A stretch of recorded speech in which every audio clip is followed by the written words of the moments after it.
तब्दीली के साथ बदलते भारत की शान।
ये एक रेन फॉरेस्ट इमिटेशन है जिसको घर के अंदर इंडोर रखा जा सकता है। ये जो रॉक वर्क दिखाई दे रहा है ये एक्चुअली रॉक्स नहीं है, नेचुरल रॉक्स नहीं है, ये फोम से क्रिएट किया जाता है। इसको वाइट फोम आता है जो इंडिया में अवेलेबल है अभी, उस वाइट फोम से हम ये बॉडी बनाते हैं इसकी रॉक्स की, एंड देन इस पर स्प्रे पेंट करके ऊपर से ये मॉस, स्पैगनम मॉस एंड काफ़ी और चीज़ें लगाने के बाद इसकी शक्ल ऐसी दिखाई देती है।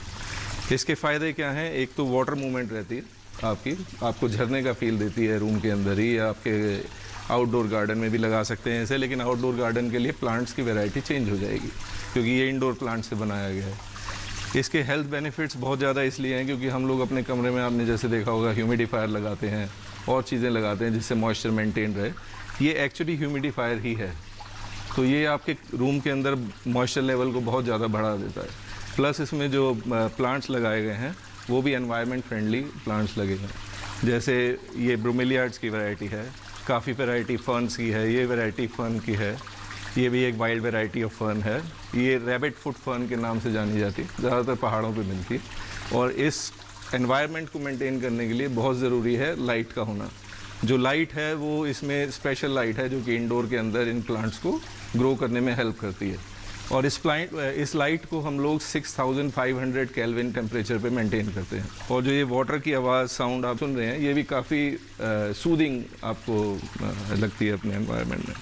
नीचे इसके अंदर ये जो वाटर बॉडी है, इसके अंदर मिक्स ऑफ प्लांट्स हैं, मॉइस्चर लविंग प्लांट्स हैं ज़्यादातर। एक्वेटिक प्लांट्स भी हैं जो कि सबमर्ज्ड भी रह सकते हैं और इमर्स्ड भी रह सकते हैं। और ये जो आप देख रहे हैं इसे स्पेनिश मॉस के नाम से जाना जाता है। एयर प्लांट है बेसिकली, जिसे टिलेंडियास भी कहते हैं। इसको मेंटेन करने के लिए इसे ना सॉइल चाहिए और ना पानी रेगुलर देना है, हल्के से मॉइस्चर में ये अपने आप ग्रो करती रहती है। कहीं भी डाल दें, तोड़ के डाल दें, चलती रहेगी। ये स्पैगनम मॉस बहुत अच्छी वैरायटी है। स्पैगनम मॉस बेसिकली आप वही मॉस है जो मॉस स्टिक्स में आप यूज़ करते हैं मनी प्लांट वगैरह के लिए, उसी की वैरायटी को यहाँ पर लगाया गया है। और पीस लिली है इधर, और मैंडरीन फर्न इस साइड है आपकी, और गुज़मेनिया वैरायटी लगी हुई है इसके अंदर। इसको नेचुरल एनवायरनमेंट देने के लिए जितना ज़्यादा से ज़्यादा हम कोशिश करते हैं कि ये नेचुरल फील आए, उसके लिए हम बाक वुड और आपकी पेड़ की टहनियाँ, ड्रिफ्ट वुड, इस सब का इस्तेमाल करके उसी में प्लांट टाई अप करके मॉस भी ग्रो करते हैं, जो कि थोड़ा समय लेती है। 4-5 महीने में मॉस बहुत अच्छे से ग्रीन होके बहुत अच्छा फील देगी। इसके अंदर लाइव भी है, लाइव फिशेज़ हमने डाल रखी हैं जो कि आपके घर में मॉस्किटो नहीं होने देगी। इस पॉन्ड के अंदर जहाँ भी फ़िश रहती है वो फ़िश मॉस्किटो लार्वा को खा जाती है, इसलिए मॉस्किटोज़ होने का कोई चांस इसमें रहता नहीं है। और इसका वाटर सर्कुलेशन जो हम मेंटेन कर रहे हैं, जो आप देख रहे हैं, वो एक छोटा सा पंप लगा हुआ है, सबमर्सिबल पंप, जो कि यहाँ लगा हुआ है। ये पानी को वापस ऊपर फेंकता है और जगह जगह हमने वाटर पॉकेट्स क्रिएट किए हैं जिससे वो पानी वापस नीचे एक झरने के रूप में आ रहा है। एक छोटा रेन फॉरेस्ट इमिटेशन ये है जिसके 18 इंचेस की हाइट है, 1 फीट बाय 1 फीट का नीचे से क्यूब है। तो इसके अंदर भी सेम पैटर्न हमने फॉलो किया है, वुड के पीसेस लगाए हैं, बैकग्राउंड फोम से की हुई है और फोम को फिर पेंट करके हमने नेचुरल कलर्स देने की कोशिश की है। इसमें कुछ इंडोर प्लांट्स लगे हैं, कुछ सेमी एक्वेटिक एंड कुछ एक्वेटिक प्लांट्स लगे हैं। रॉक की डेकोरेशन भी है। इसके अंदर आप श्रिम्प्स रख सकते हैं, छोटा फिश रख सकते हैं, जैसे कार्डिनल फिश, टेट्रा वेराइटीज़ आप रख सकते हैं। तो ये वेट एंड ड्राई कंडीशन इसको हम क्रिएट कर देते हैं। पानी चलता रहता है, झरने का इफेक्ट रहता है, मिस्ट रहती है, रूम के अंदर मॉइस्चर लेवल्स काफ़ी बढ़ा देता है, क्योंकि एक तरीके से ह्यूमिडिफायर का काम कर रहा है।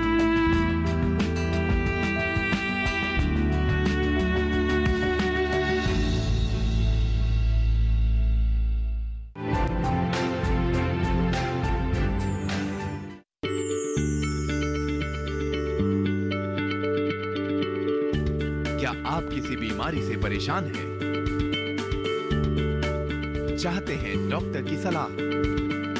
तो हम हैं आपके साथ। बताएंगे आपको जीने की राह। समस्याएं आपकी, समाधान देश के मशहूर विशेषज्ञों के। घर बैठे बात करें देश के जाने माने डॉक्टरों से। हमारे लाइव प्रोग्राम स्वस्थ किसान में हर शनिवार शाम 6 बजे से 7 बजे तक।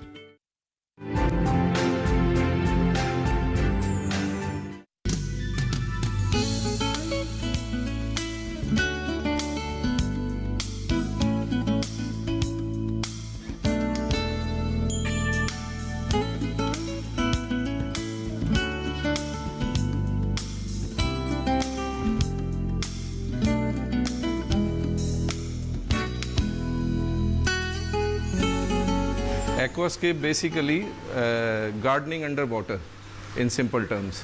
पानी के अंदर जैसे एक बॉक्स क्रिएट किया, ये ग्लास का बॉक्स भी हम दो तरह से क्रिएट कर सकते हैं। एक प्लेन ग्लास आता है, एक एक्स्ट्रा क्लियर ग्लास आता है, जो कि ज़्यादातर डायमंड शोरूम्स में यूज़ होता है। जो ये एक्वेरियम बनाया गया है, ये एक्स्ट्रा क्लियर ग्लास में बना है, जिससे फ़िश की कलर्स, अंदर प्लांट्स, वुड, जो भी डेकोरेशन लगा है वो बिल्कुल क्रिस्टल क्लियर, जो उनका नेचुरल कलर्स हैं वही दिखाई देते हैं। और इस बॉक्स को अगर आप देखेंगे बहुत सफाई से बनाया जाता है। इसमें सिलिकॉन या जो सीलेंट लगाते हैं वो बिल्कुल महसूस नहीं होता। इसके अंदर जो नीचे आप सॉइल देख रहे हैं, सबस्ट्रेट, ये सारा ज़्यादातर इंपोर्ट होता है।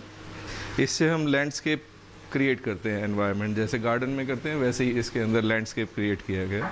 और जो चीज़ें आप इसमें देख रहे हैं वो स्टोन्स हैं। स्टोन्स अलग अलग तरह के आते हैं, काफ़ी तरह के स्टोन्स आते हैं। स्टोन्स में हमें सिर्फ ये ध्यान रखना पड़ता है कि वो सलाइन ना हो या किसी तरह का केमिकल ब्लीच ना करें पानी के अंदर, क्योंकि वो अगर ब्लीच करेंगे या कोई भी केमिकल रिलीज़ करेंगे, जो फ़िश इसके अंदर रहती है उसके लिए अच्छा नहीं रहता, क्योंकि ये एक बड़ा कंट्रोल्ड एनवायरनमेंट है, लिमिटेड पानी है इसके अंदर, उसी को हम सर्कुलेट कर रहे हैं। तो बाहर से पानी रिफ़्रेश नहीं हो रहा, नेचर में जैसे होता रहता है, चेंज होता रहता है, यहाँ ऐसा नहीं होता। यहाँ हमें सब कुछ इसी कंट्रोल एनवायरनमेंट में करना पड़ता है। इसकी डेकोरेशन के लिए और हेल्थ के लिए भी हम वुड लगाते हैं, जिसे हम लोग ड्रिफ्ट वुड बोलते हैं, which is basically dried would. इसको बाद में ट्रीट किया जाता है, क्योंकि वुड का बाय नेचर वो अपने सिंक नहीं करती, फ्लोट करती रहती है पानी में। उसको सिंक करने के लिए हम लोग काफ़ी दिन तक, मे बी महीना या उससे भी ज़्यादा, पानी के अंदर डुबो के रखते हैं, जिससे उसके पोर्स में जो हवा है वो निकल जाती है, उसकी जगह पानी ले लेता है, और फिर जो वुड है वो धीरे धीरे सिंक करने लगती है, और जो उसके अंदर टॉक्सिन्स होते हैं वो भी रिलीज़ हो जाते हैं, जो फ़िश के लिए हार्मफुल नहीं रहते। अभी जब ये सिंक हो जाती है तो इसको अपने आइडियाज़ के हिसाब से, अपनी अपनी क्रिएटिविटी के हिसाब से हर आदमी अलग अलग तरीके से उसको डेकोरेट कर सकता है। जैसे इसमें एक जो थीम क्रिएट किया गया है, वो वुड के पीसेस नीचे की तरफ आ रहे हैं, उस पर हमने नेचुरल मॉसेस लगा दिए हैं। एक्वेटिक मॉस रहती है जो ग्रो करती है। जो मॉस है इसको रूट्स नहीं होता, तो ये पानी में जो लिक्विड फर्टिलाइजर्स हैं उसी से अपना प्रोटीन और डाइट लेती हैं। इसके लिए हम लोग CO2 भी इंजेक्ट करते हैं, कंप्रेस्ड कार्बन डाइऑक्साइड, जो कि प्लांट्स की ग्रोथ के लिए, जैसे कार्बन डाइऑक्साइड गार्डन प्लांट्स के लिए इम्पॉर्टेंट होता है, और कार्बन डाइऑक्साइड लेने के बाद प्लांट्स ऑक्सीजन ब्रीद आउट करते हैं। सिमिलरली इसके अंदर है। प्लांट्स कई तरह के हैं, बेसिकली कैटेगराइज कर दिए जाते हैं। एक होते हैं फोरग्राउंड प्लांट्स, और कुछ मॉसेस रहती हैं जिनके अंदर रूट्स नहीं होती, जैसा मैंने अभी आपको बताया। कुछ स्टेम प्लांट्स हैं, जैसे ये एक्वा रोज़ है और जावा फर्न्स हैं, ये वुड पर ही चलती हैं। स्टेम प्लांट्स अलग हैं और जो मॉसेस या फर्न्स हैं वो अलग हैं। मॉसेस फर्न्स की उतनी ज़्यादा रिक्वायरमेंट नहीं रहती, लेकिन बाकी जो प्लांट्स हैं, जैसे रेड लीफ प्लांट है, इसको आयरन की भी ज़रूरत रहती है। इसको हमें आयरन देना पड़ता है, लिक्विड आयरन, 1 या 2 बूंद डिपेंडिंग ऑन कितने आपके प्लांट्स हैं। उसके हिसाब से इसमें आप लगा सकते हैं। स्टोन्स कई तरह के आते हैं, काफ़ी इंपोर्ट भी होते हैं और काफ़ी अपने लोकल भी हैं। इसके अंदर जो रॉक्स लगी हैं दैट इज़ सिरियू रॉक, और ड्रिफ्ट वुड की भी कई वैरायटी आती है। चीकू वुड्स आती हैं, स्टेम वुड्स आती हैं और रूट्स आती हैं। तो इसके अंदर जब ये एनवायरनमेंट क्रिएट हो गया तो इसमें 4-5 चीज़ें बहुत ज़रूरी हैं इसको मेंटेन करने के लिए।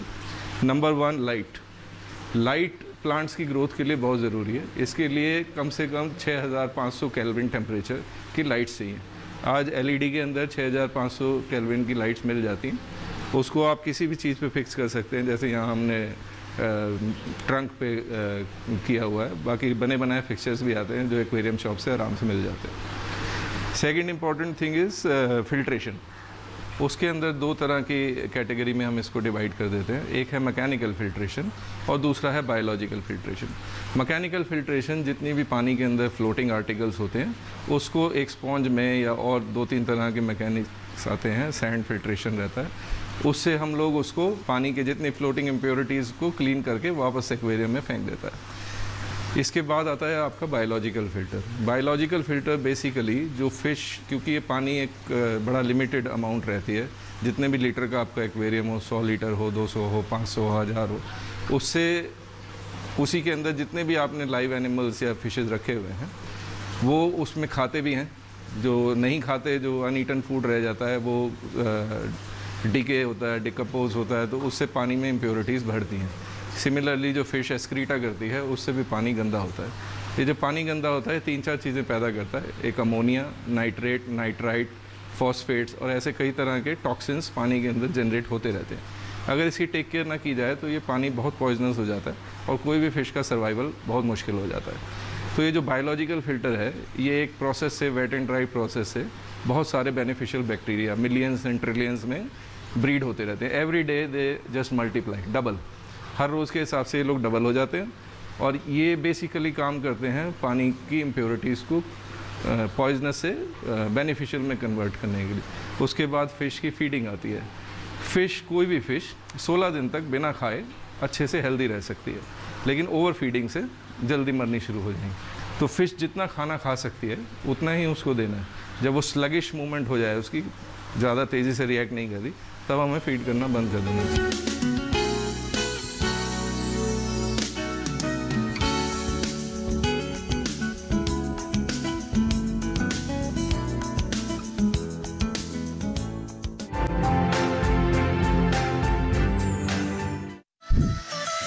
खुशहाल होंगे खेत, पशु रहेंगे स्वस्थ, सरकारी स्कीम का होगा लाभ, जब एक्सपर्ट्स का मिलेगा साथ, आपके सवाल विशेषज्ञों के जवाब, सिर्फ एक फोन कॉल की दूरी पर।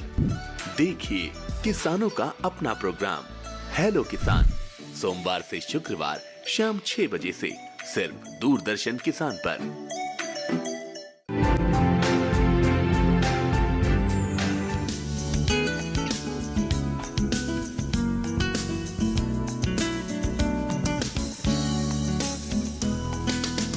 अब मैं आपको एक डेमोन्स्ट्रेशन देने वाला हूं जो एक्वास्केप है।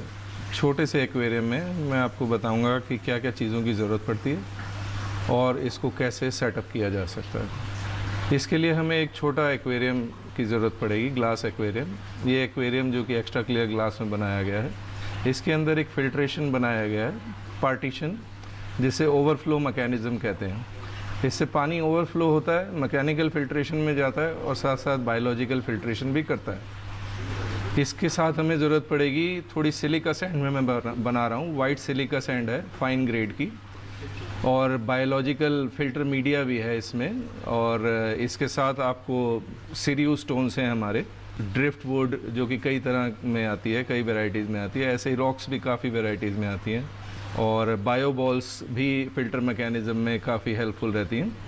इसके साथ साथ आपको और टूल्स की ज़रूरत पड़ेगी, जैसे फ़िल्टर स्पॉन्ज है, टोंग है, पेंट ब्रश है। इसके साथ एक कॉम्ब भी हम लोग क्रिएट करते हैं।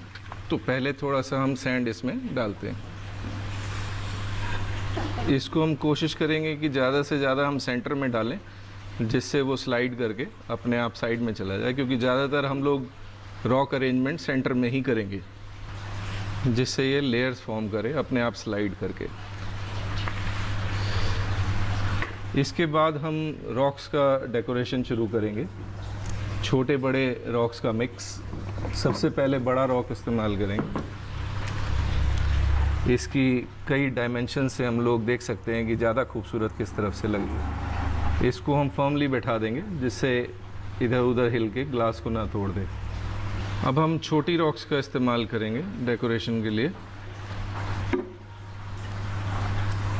और इनको फर्मली प्लेस करेंगे जिससे शीशे को नुकसान ना पहुंचाए।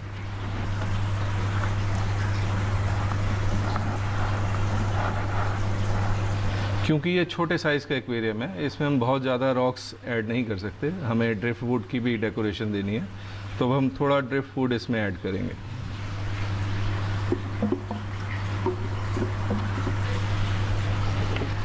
ये छोटा पीस थोड़ा डेकोर में ऐड करता है। थोड़ा मिक्स एंड मैच करेंगे, क्रिएटिविटी यूज़ करेंगे तो देखने से और अच्छा लगेगा। कुछ लंबे ड्रिफ्ट वुड ले लेंगे जिससे हाइट महसूस हो एक्वेरियम में। अब हम इसके गैप फिल करने के लिए थोड़ा सा सैंड ऊपर से पोर करेंगे जिससे वो नेचुरल फिलिंग दिखाई दे। इसके बाद हम ब्रश का इस्तेमाल करेंगे। जो एक्स्ट्रा सैंड हमारी डेकोरेशन पे आ गई है उसको हम क्लीन कर देंगे। जैसा कि मैंने बताया डेकोरेशन का काम ख़त्म हो चुका है, इसीलिए हम जो चीज़ें ज़रूरत नहीं है उनको हटा देते हैं। और अब क्योंकि मैं आपको दिखाऊंगा कि फ़िल्ट्रेशन कैसे सेटअप की जाए, इसीलिए मैं इस एक्वेरियम को घुमा के आपको इसका पीछे का सेक्शन दिखाता हूँ।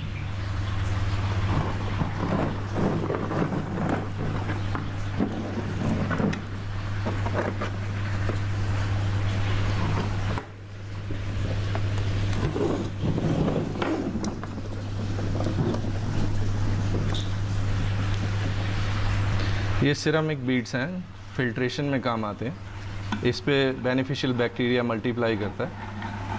इसको हम फर्स्ट लेयर के हिसाब से डाल देते हैं।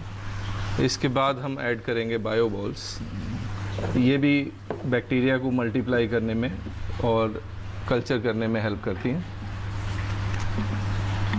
इसमें कोई स्पेसिफिक पैटर्न नहीं है।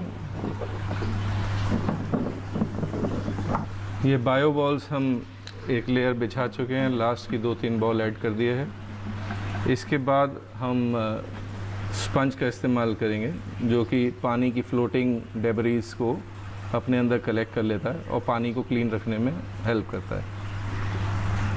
इसकी एक लेयर लगने के बाद ये फिल्टर चैम्बर कंप्लीट हो चुका है। इसके बाद हम एक पावर हेड पंप लगाएंगे इसमें जो कि इस सेक्शन में जाता है।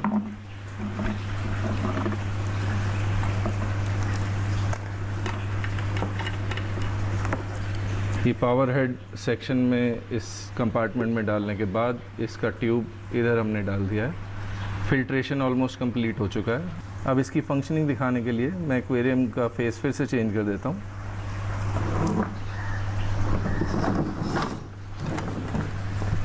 मैकेनिज़्म के हिसाब से पानी इस चैम्बर से मेन एक्वेरियम से ओवरफ्लो करेगा, क्योंकि इसकी हाइट कम है तो ओवरफ्लो करके इस चैम्बर में आएगा। ये चैम्बर और ये चैम्बर नीचे से कनेक्टेड है, नीचे से खुला हुआ है, इसीलिए जो पानी इधर आएगा वो नीचे से दूसरे चैम्बर में आने के बाद ये पावर हेड उसको वापस इसमें फेंक देगा और ये प्रोसेस चलता रहेगा। पानी अंदर जाता रहेगा, जितना एक्सेस होगा वो ओवरफ्लो करके इस चैम्बर में आएगा।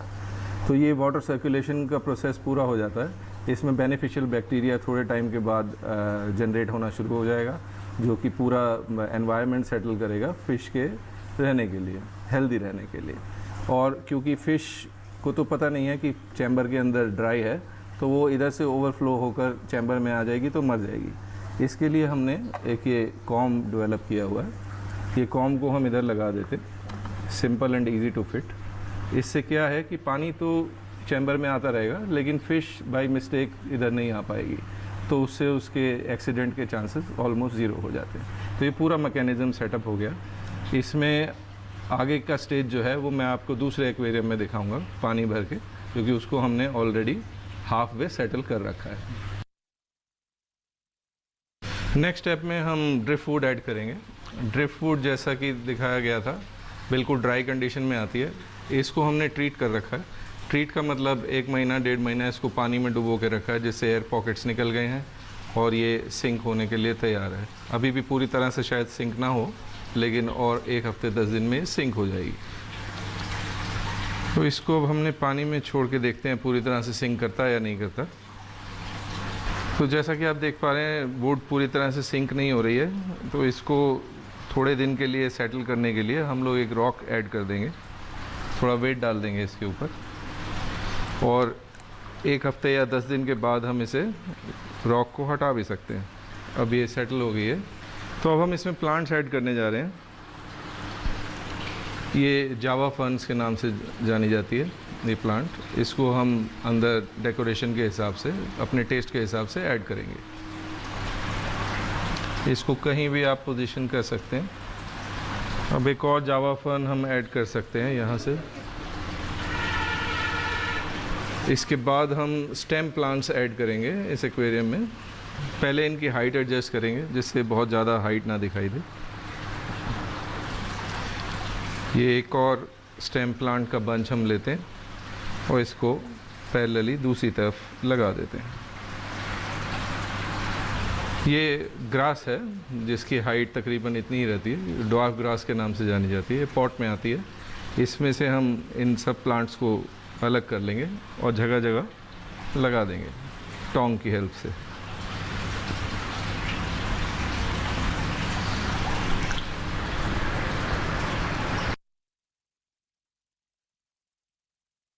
इसको थोड़े थोड़े दूर पर लगाएंगे जिससे ये मल्टीप्लाई करती है और पूरे ग्राउंड को कवर कर लेगी थोड़े दिनों में।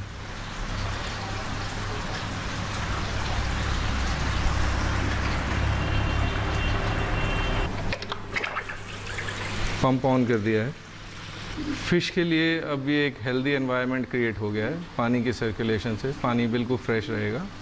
और जो फ़िश इसमें हमने इंट्रोड्यूस की हुई है इसे कार्डिनल टेट्रा कहते हैं। कुछ नियॉन टेट्रा की वैरायटी है इसमें और कार्डिनल टेट्रा। ये बड़ी फ्रेंडली फ़िश होती हैं, फ्लॉक करती हैं, they move together and their life is more than 2 years to 5 years। If the water conditions are good तो ये अच्छे से चलती रहेंगी, कोई प्रॉब्लम नहीं है।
जनता से साझा करेंगे अपने मन की बात रविवार 26 सितंबर सुबह 11 बजे। आकाशवाणी के सभी केंद्र सभी चैनल इसे प्रसारित करेंगे एक साथ ही इसका प्रसारण दूरदर्शन के national news, DD Bharati, DD India, DD Urdu और डीडी किसान चैनल पर भी किया जाएगा। तो याद रखें, रविवार 26 सितंबर सुबह 11 बजे मन की बात। देखिए कृषि विशेष मेरे साथ शनिवार शाम 7 बजे। मिट्टी उगले सोना। वृंदावन को अपनी छत्र छाया में लिए गोवर्धन पर्वत, जहां एक और अहंकार को चुनौती देने का कृष्ण का संदेश हम तक पहुंचाता है, वहीं दूसरी ओर निश्चल प्रेम की बांसुरी भी सुनाता है।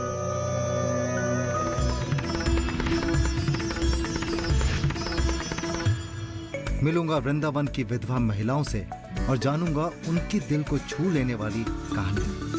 मोहब्बत का मंदिर ताजमहल अपनी खूबसूरती से मुझे करेगा मंत्रमुग्ध। माँ बाप की याद में नूरजहां द्वारा बनवाया गया शानदार मकबरा इत्माद-उद-दौला पर बिताऊंगा एक शाम।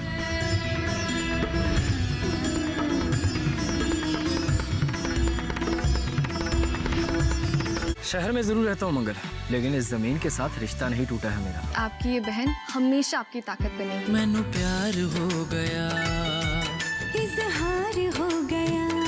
दो परिवारों की दुश्मनी में हमारा प्यार कैसे जिंदा रह सकता है? एक को काटो, खून दूसरे का बहेगा। जो आज खुशियां मना रहे हैं, कल मातम मनाने के काबिल भी ना रहे। लाडो हमारे घर की बहू नहीं, बेटी बन के रहेगी। लाडो के जाने से हमारे घर में जो खालीपन हो जाएगा, उसे भरने के लिए आपसे आपके सरगुन मांगती हूँ। क्या? राखी और सिंदूर 4 अक्टूबर से सोमवार से शुक्रवार रात 8 बजे सिर्फ डीडी के साथ।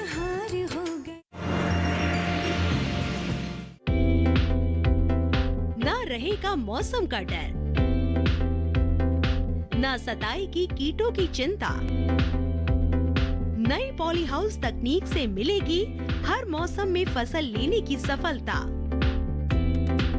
देखिए हमारे कार्यक्रम विचार विमर्श में पॉली हाउस में खेती 24 सितंबर शुक्रवार रात 10 बजे।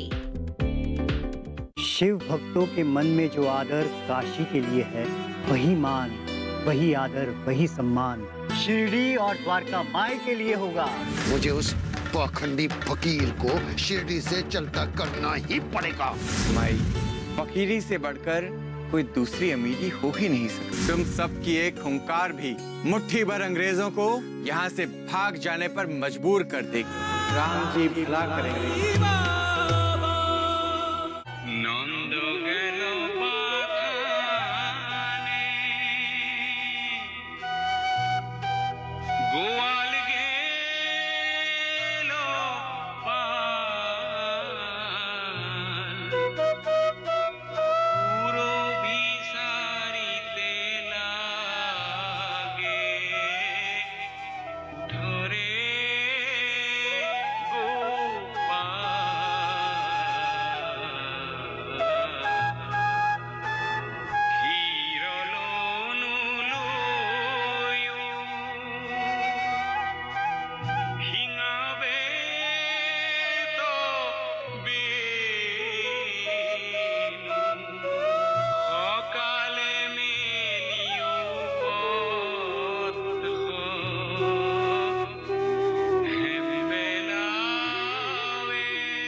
शिलोंग हॉलिडे होम सिर्फ एक बिजनेस ही नहीं बल्कि एक फैमिली भी है। हम सब एक फैमिली की तरह रहते हैं, understand? Shillong holiday home, Shillong holiday home. इस वक्त मुझे ना बहुत घबराहट सी हो रही है। ऐसा लग रहा है कि बस ये सब कुछ खत्म होने वाला है। Shillong holiday home, Shillong holiday home.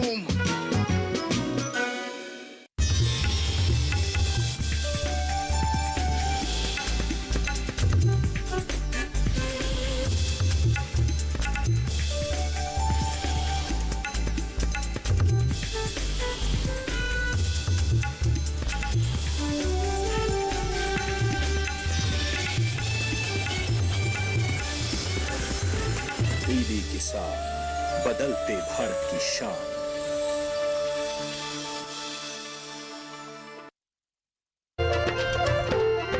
फसल बीमा से अब सुरक्षित आत्मनिर्भर बन जाए किसान। AIC के संग मौसम की मार अब नहीं करेगी तंग, नुकसान की होगी पूरी भरपाई। AIC किसान का हमराही। Agriculture insurance company of India limited, संपन्न भारत की पहचान, बीमित फसल खुशहाल किसान।